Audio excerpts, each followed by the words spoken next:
Hello, so it's that time of year again. It's my favourite time of year. It's better than Christmas and my birthday all rolled into one. It is Wimbledon fortnight. Now, first things first, apologise for the wet hair, but it's also hay fever season. Now, if you remember a few years ago, I actually did a vlog or something or other about hay fever. I get it really, really bad. So what I tend to do, because I walk to and from work, is I shower as soon as I get home to get the pollen off of me. Also, because of the humidity, if I dry my hair, it basically just goes... So I don't tend to dry my hair. So unfortunately for you, you're going to have to put up with my wet hair. That said, let's carry on. As I'm talking to you, it is day one of the championships. Now, this time last year, I had tickets to day one of the championships at Wimbledon, and it was one of the best days of my life. This year I haven't got tickets to day one of the championships. Boo-hoo. However, I have got tickets to day number 9, which is next Wednesday, and... oh, sorry, I'm just repositioning myself. Next Wednesday is the men's quarterfinals, and I have tickets to court 1, so that is something that I will be vlogging about later on. I will do a kind of day at Wimbledon. I think I meant to do one last year and then never kind of got round to it. So I'm actually going to make sure that I do that this time round. So, where are we at? There's already been some massive upsets in the game.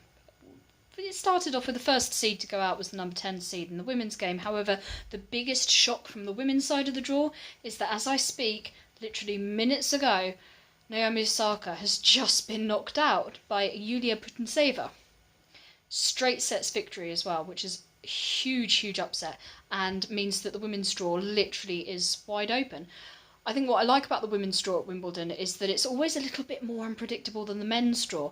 Whereas we've only had the same 4 guys winning the men's draw since 2003. Yeah, since Roger Federer won it in 2003. It's literally just been Roger Federer, Rafa Nadal, Novak Djokovic and Andy Murray. The women's draw is always much more unpredictable. Just because somebody is seeded 1 or 2 doesn't necessarily mean that they're going to make it through to the final. And that's definitely going to be the case this year. So who knows where we're going to be in a fortnight's time. This is really exciting stuff. And I can't even tell you who my pick to win on the women's side of the draw is. I mean, Ash Barty's got to be right up there. Simona Halep's got to be right up there. But, Christ, I couldn't even pluck a name out of the air. It could literally be anyone this year. It's so wide open, and that makes it far more exciting. It means that there's something riding on literally every match. Now, on the men's side of the draw, there hasn't as yet been any upsets. However, as I'm talking, we have Steph Tsitsipas really struggling in his first round match against Thomas Fabiano. In fact, if he wants to win this match, he's going to have to take it into a 5th set. I could be doing out an update tomorrow and telling you who's been knocked out. Who knows? The other thing that's really quite surprising is that as he's playing, I can sense there's going to be a rivalry between Steph Tsitsipas and Sasha Zverev. I just get that feeling. Sasha Zverev is struggling as well. Both of them are currently a set down against their opponents, and this is something that I honestly didn't see. It's quite a surprise. However, of the next gen players, Felix Auger-Aliassime, I'm so sorry if I ever pronounced the name wrong, by the way. I try my hardest. He has just won his first round match at Wimbledon. He's another one that could be one to watch. He's really been picking up some good form recently, and yeah, the kid's got talent. Let's just watch that one as well. I've been saying to people for a long time to watch Steph Tsitsipas, but I really think Felix could stand I'm going to call him Felix, it's easier. I think he stands a really good chance of going quite far in the future as well. He's got some natural talent there.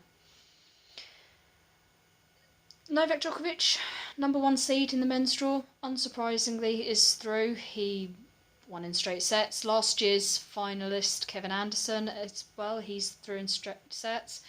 This year's Queen's champion and 2017 champion, Feliciano Lopez, Deliciano as people like to call him, he is also through his first round match quite convincingly.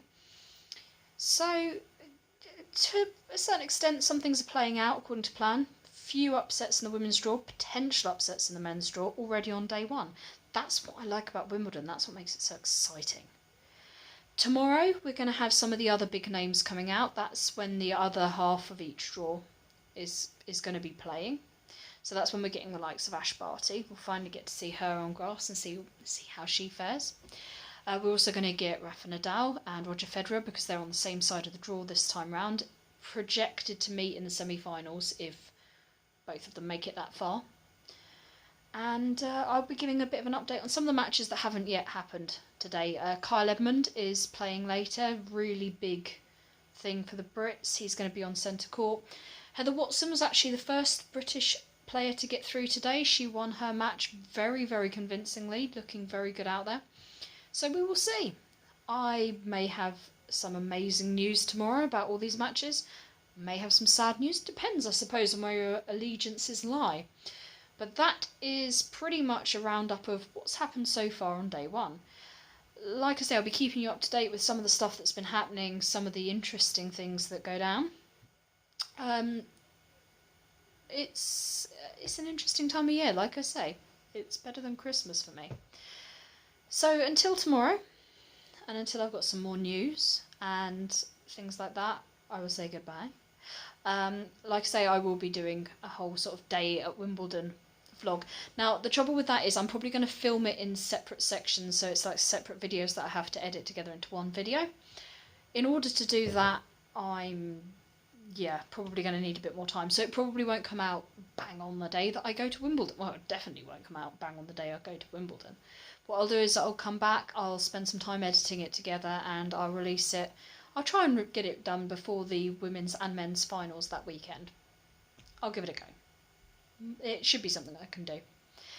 Until then, fare thee well, and enjoy the tennis.